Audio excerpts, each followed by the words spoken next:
बिहार के मुख्यमंत्री नीतीश कुमार को इस बार बिहार बीजेपी बकचने के मूड में नहीं है। ऐसा क्या हो रहा है आखिर? ये बातें अब दोनों तरफ के नेताओं का वाक युद्ध अब पूरे चरम पर है।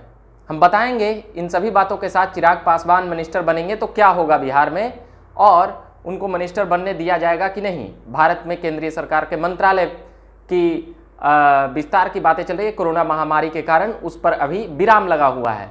उसके बाद बातें हैं कि मिथिलेश कुमार तिवारी ने सीताराम येचुरी के बेटे के निधन के बाद जो बातें उनकी ट्विटर हैंडल से ट्वीट की गई, अब उसको लेकर वह कह चुके हैं कि हमारा ट्विटर हैंडल हैक हो चुका था। हम बता दें पहले कि मिथिलेश कुमार तिवारी बिहार बीजेपी में उपाध्यक्ष हैं और बैकुंठपुर से विधायक रहे हैं। इस बार नहीं जीते हैं, 2015 में विधायक ही जीते थे। गोपालगंज जिले में पड़ता है।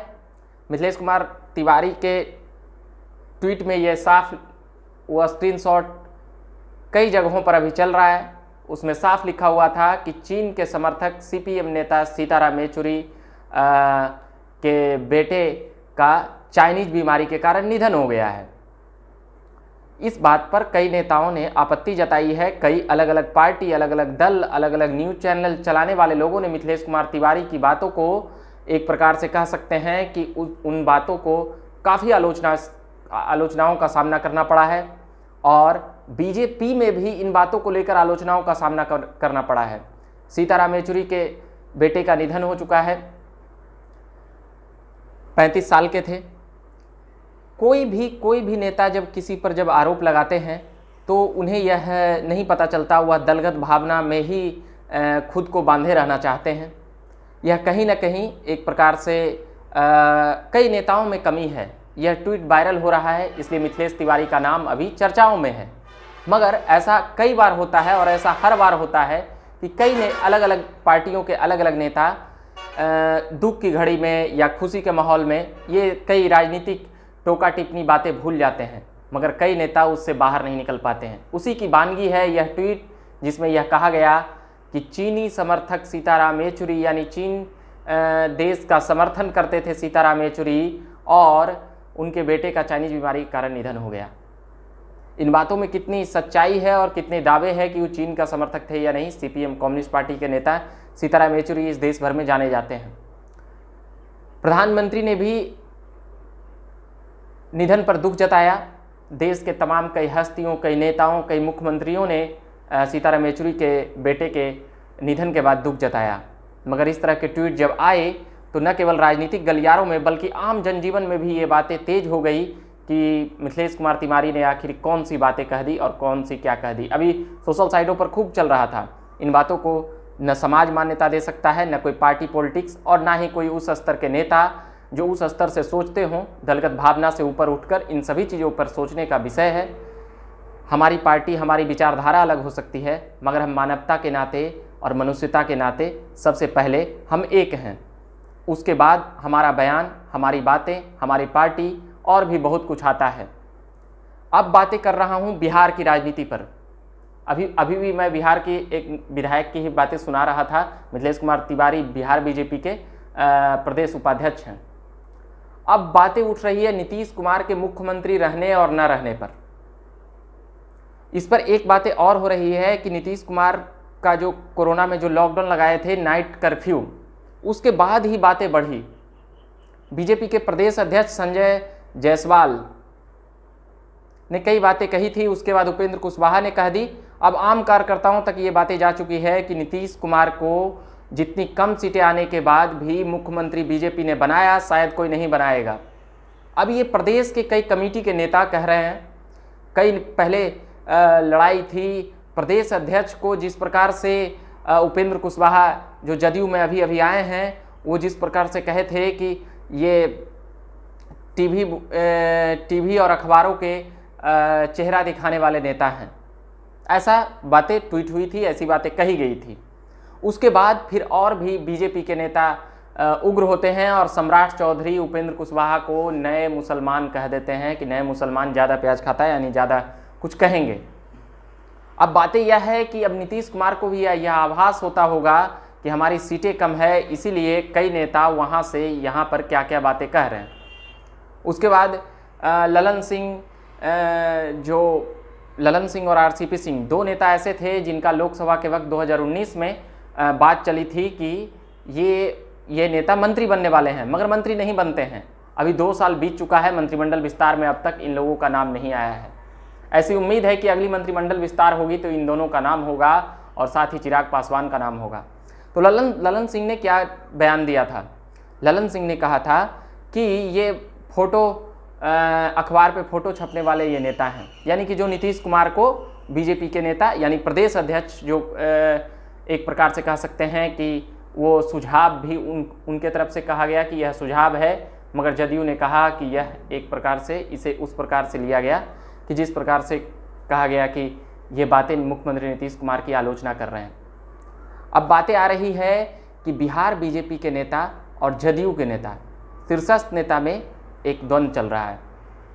दोनों तरफ से एक का है कि मुख्यमंत्री हमारा है तो हमारा चलेगा, मगर बिहार बीजेपी नाखुश है। मध्यावधि चुनाव की बातें कई बार हो चुकी है और रही सही कसर चिराग पासवान पूरा कर दे रहे हैं। बिहार बीजेपी में चाहे कुछ भी हो, चिराग पासवान का ट्वीट मायने रखता है, क्योंकि आज अगर नीतीश कुमार की ऐसी स्थिति बनी है तो उसमें चिराग पासवान की सबसे ज़्यादा भूमिका है, क्योंकि वो केवल नीतीश कुमार के खिलाफ ही कैंडिडेट उतारे थे।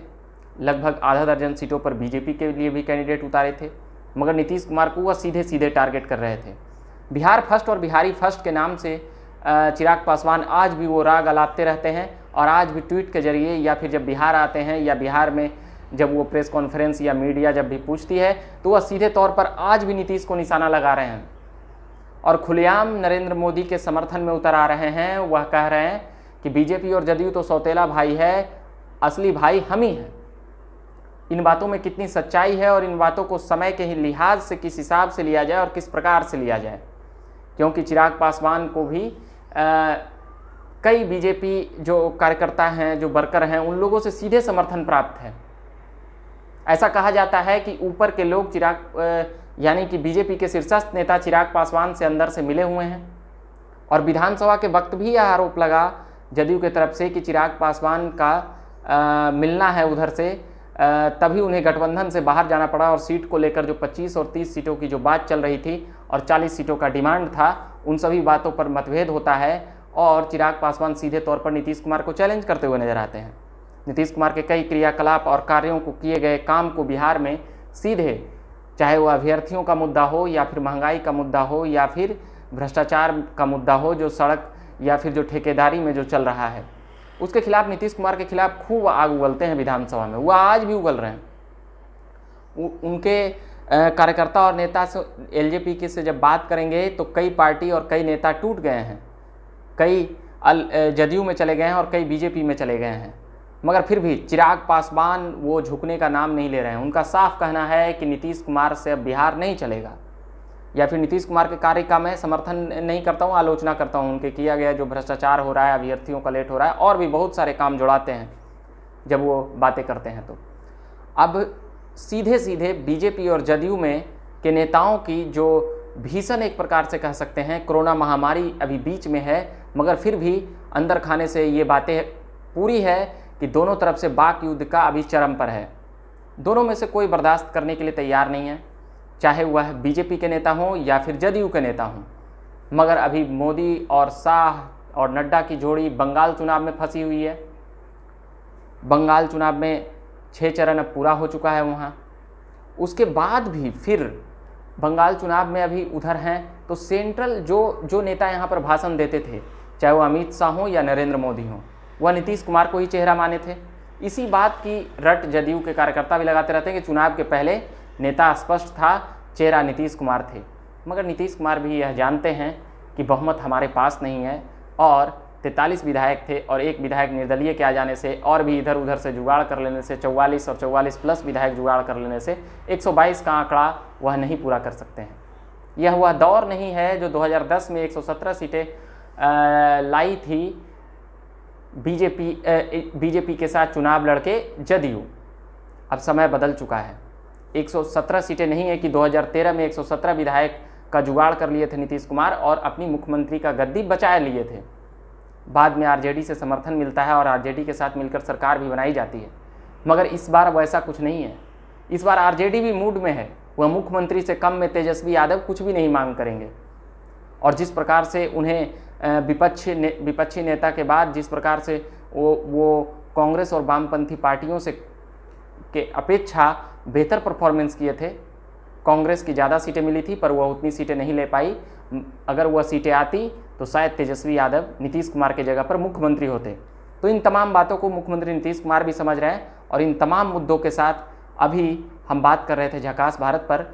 तमाम राजनीति की खबरों पर हम बात करते रहेंगे। अभी कोरोना महामारी है, कोरोना महामारी का विस्तार जिस तेज़ी से हुआ है, न केवल बिहार बल्कि पूरे देश में इसकी तबाही मची हुई है। देश के कोने कोने में जिस प्रकार से कोरोना पॉजिटिव मरीजों की संख्याएं बेतहाशा ढंग से बढ़ रही है और जिस प्रकार से मृत्यु दर में इजाफा हो रही है, यह एक चिंता का विषय है। सरकार कितनी भी दावा कर ले स्वास्थ्य व्यवस्था हम बेहतर कर रहे हैं और आम जनता तक हम सेवा और सुरक्षा मुहैया करा रहे हैं, ऑक्सीजन का पूरा व्यवस्था कर रहे हैं। अस्पतालों ने, सरकारी हॉस्पिटलों ने या प्राइवेट हॉस्पिटलों ने भी डिमांड किया है, कोर्ट तक जाना पड़ा है दिल्ली में। तो सुप्रीम कोर्ट का भी यह आदेश है कि हॉस्पिटलों को ऑक्सीजन मुहैया कराया जाए। ऐसी कई बातें हैं स्वास्थ्य से जुड़ी हुई जो इस देश की स्वास्थ्य व्यवस्था की हालात को दिखाता है कि इस देश में नेता जब भाषण देते हैं वो बातें 70 सालों में, विगत 70 वर्षों में, 75 वर्षों में, 74 वर्षों में पूरा नहीं की गई है और पूरा नहीं हुई है। इसका एक हवाला और दिया जाता है कि जनसंख्या इस देश का बेतहाशा ढंग से बढ़ा हुआ है, यह भी एक सच्चाई है। मगर जब सरकार बनाते हैं तो इसी जनसंख्या और इसी जनता के वोट से वो सरकार चुनी जाती है और 300 सीटें सत्ताधारी दल ले आती है। अगर नहीं लाती है तो 272 किसी प्रकार से जुगाड़ करती है और सरकार चलाती है। इस देश में होता रहा है। मगर फिलहाल हम अभी बात कर रहे थे बिहार के चुनाव को लेकर के। बिहार में मध्यावधि चुनाव होगा या नहीं? अगर चिराग पासवान कैबिनेट में मंत्री बन जाते हैं तो क्या नीतीश कुमार फिर भी बीजेपी में बने रहेंगे? हम इन तमाम खबरों और मुद्दों के साथ आते रहेंगे। अभी के लिए फिलहाल इतना ही कहेंगे। आपने झकास भारत देख रहे हो तो चैनल को सब्सक्राइब जरूर करिएगा और फेसबुक पेज को भी लाइक कीजिएगा। अभी के लिए धन्यवाद।